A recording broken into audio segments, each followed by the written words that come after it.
Noemí Luna, pues nuevamente gracias por esta entrevista para Periómetro.com y vamos a continuar a concluir con la entrevista que inicialmente te hicimos la semana pasada, y en esta ocasión vamos a tocar 3 temas fundamentales con respecto al trabajo legislativo como tal, las propuestas legislativas que tienes para la Cámara de Diputados Federal. Y la primera pregunta sería en el sentido de las mujeres. A mí parece que es un tema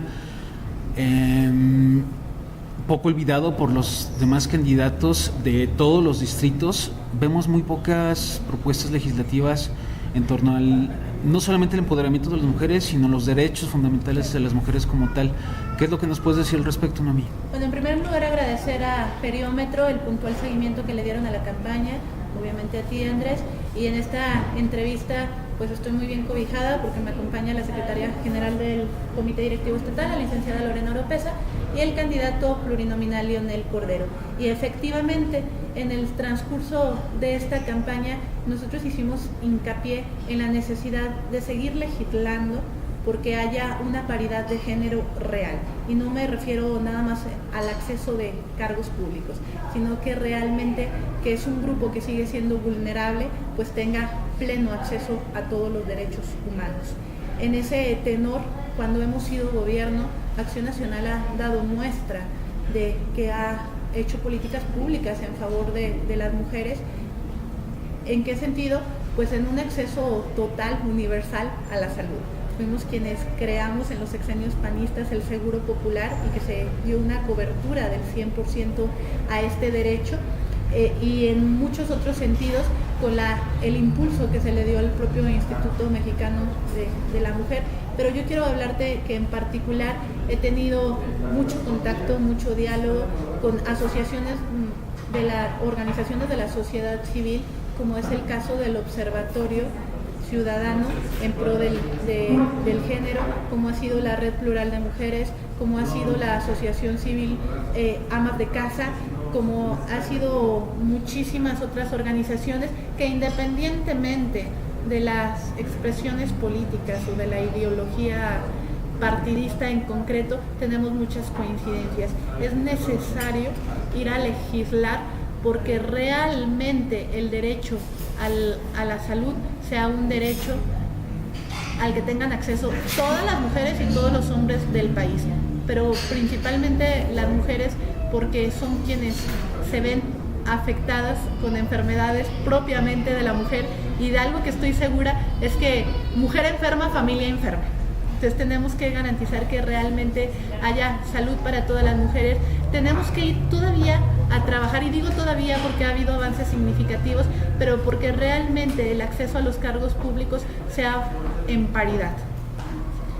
Hoy por hoy las candidaturas hablan de un 50%, sin embargo a la hora de los cargos no es en esa proporcionalidad como se da. Entonces tenemos que ir a reformar la propia ley electoral, pero yo considero que ir a legislar en pro de las y los mexicanos es ir también a legislar por las mujeres. ¿A qué me refiero?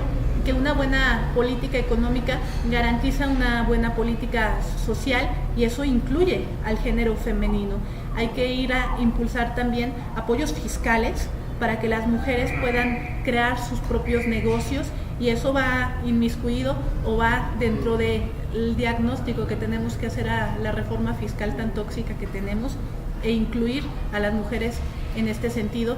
Hay una propuesta particular que tenemos en que debemos reformar también la ley de trabajo para garantizar que a igual trabajo, a igual capacidades, sea igual el salario, porque hoy por hoy es una realidad que el salario está determinado en la práctica muchas veces también por el género, que aunque las mujeres tengamos la misma capacidad y cumplamos las mismas horas de trabajo, se les paga menos por ser mujeres.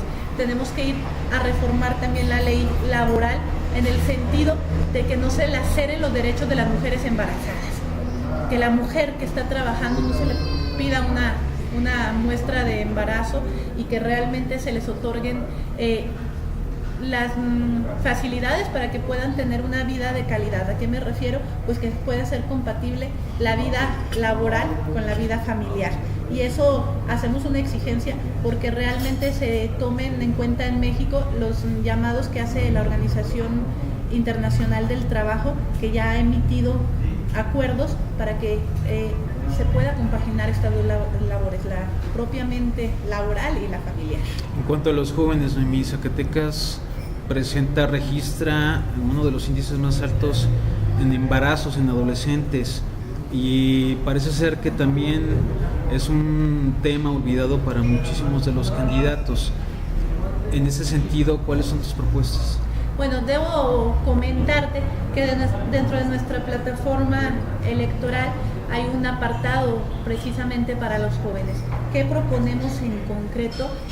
Ir a fomentar una ley de emprendimiento. Digo emprendimiento porque es la nueva palabra, para garantizar que exista una capacitación continua a los jóvenes para que puedan autoemplearse, para que puedan tener también estímulos fiscales, para que creen sus propias empresas, pero también creo que hay un avance significativo en cuanto a la prevención de embarazos. Te comento que Acción Nacional ya lo hizo en el dictamen de la ley de las niñas y los jóvenes en México. Fuimos quienes reformamos en el dictamen un apartado para garantizar que haya una educación sexual de calidad. Esto obviamente para impulsar pues que haya una prevención y que sean menos los casos de embarazos no deseados en la adolescencia. Pero también debo decirte que tenemos propuestas en concreto para el sector educativo.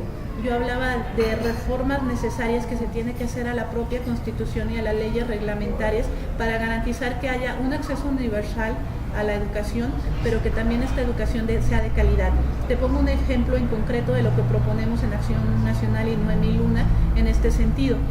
Es necesario que haya un organismo de vigilancia que incluya al Congreso para que los exámenes que se les hacen a los docentes, que por cierto ya el Ejecutivo ilegalmente suspendió con un fin electorero, pero para que estos exámenes realmente se lleven a cabo y no sean burlados por el Ejecutivo Federal o por el Ejecutivo Estatal y usados como un método de coerción electoral o de poder hacia el sector magisterial, que realmente sean exámenes que garanticen que los docentes tengan la preparación suficiente para impartir sus clases y para garantizar que la educación en México pues vaya creciendo en calidad. Otra demanda fundamental, significativa de la población es la seguridad pública. Sabemos que es competencia del Ejecutivo aplicar programas eficaces de prevención y para atacar sobre todo la delincuencia organizada, que ha crecido muchísimo en México en los últimos años. ¿Tu propuesta en este sentido, Mami? Andrés, yo debo decirte que es un tema realmente preocupante porque el índice de incidencia delictiva ha crecido en este sexenio de Peña Nieto. Globalmente ha bajado unos puntos, pero globalmente significa que da lo mismo robarte una lata de embutidos en el supermercado a matar. Entonces, en ese sentido, el único delito que ha bajado su índice de incidencia es el robo de autos sin violencia, pero los homicidios, las extorsiones, los secuestros, el robo con violencia ha subido su índice delictivo. Entonces realmente estamos hablando de que es un problema grave que han enfrentado los últimos sexenios, pero que ha sido muy distinta la estrategia de cuando Felipe Calderón era gobierno y hacía frente al problema a la ahora estrategia que lleva el PRI gobierno en tratar de minimizar el problema. ¿Qué propone Acción Nacional desde el ámbito legislativo? Cuestiones muy prácticas. Uno, es necesario que desde la legislación se garantice que los sistemas de seguridad no dependan de la Secretaría de Gobernación. Porque vemos a los sistemas de seguridad, y lo vamos a ver con toda certeza el 7 de junio, pues ponerse a trabajar como si fueran el brazo operativo del PRI. Y necesitamos garantizar que realmente los sistemas sean autónomos para que puedan trabajar con eficacia, con eficiencia. Por otro lado, necesitamos una policía nacional, pero que no desaparezcan las policías municipales y que sí se homologuen los criterios en cuanto a capacitación, en cuanto a evaluación, pero que se le dote a las policías municipales de mayor herramienta, de mayor capacitación y que se les suba el sueldo para evitar pues que existan casos de corrupción también en las policías municipales. Y 3, que yo creo que es el tema más sensible y el más necesario, garantizar que a quien denuncia se le proteja, porque realmente en México las denuncias es en un muy bajo porcentaje por el miedo que se tiene a que haya repercusiones. Pero yo también considero que es necesario invertir mucho más en acciones preventivas. Invertir en que realmente los espacios públicos dedicados a la infraestructura deportiva, a la infraestructura de esparcimiento, pues vayan creciendo en México para evitar que cada vez más los niños y los jóvenes incurran en actos delictivos. Por último, un llamado al electorado para este 7 de junio. Mira, yo hago un llamado contundente a las y a los zacatecanos que este 7 de junio no dejen de participar. La democracia en México es una de las democracias más caras del mundo. Aprovechemos esto y vayamos a la urna a emitir un voto consciente, porque de verdad el 7 de junio es una fecha elemental para el futuro del país, para el futuro de las próximas generaciones, y en ese tenor pues yo hago un llamado a todos los zacatecanos, independientemente del partido político, a que hagan útil su voto. Hay 2 opciones reales de quien puede resultar triunfadora: la candidata de la coalición que ya todos conocen, o Noemí Luna de Acción Nacional, y Acción Nacional es el único partido que le está garantizando a México un cambio de rumbo a favor de las y los mexicanos. Por eso este 7 de junio pues agarra lo que te dan, pero vota por el PAN.